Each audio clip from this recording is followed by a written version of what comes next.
কক্সবাজারের মেরিন ড্রাইভে অনুষ্ঠিত হলো সাইক্লিং প্রতিযোগিতা।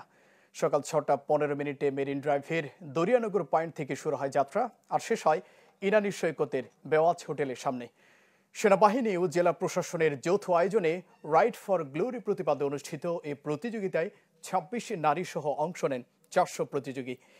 অংশগ্রহণ ছিল বিদেশিদেরও। পরে বিজয়ীদের মাঝে পুরস্কার তুলে দেন সেনাপ্রধান জেনারেল ওয়াকারুজ্জামান। এ সময় তিনি দেশ ও জাতি গঠনে সবাইকে সম্মিলিতভাবে কাজ করার আহ্বান জানান। আমরা অত্যন্ত আনন্দিত যে আমাদের এই প্রতিযোগিতায় পার্টিকুলারলি আপনারা যারা সাইক্লিস্ট অংশগ্রহণ করেছেন। আমরা বাংলাদেশে চাই আমাদের ইয়াং জেনারেশন প্রতিনিয়ত এই ফিজিক্যাল অ্যাক্টিভিটিসে যেন জড়িত থাকে। এটা দেশ এবং জাতি গঠনে, সুস্থ একটা জাতি গঠনে একটা গুরুত্বপূর্ণ ভূমিকা পালন করবে।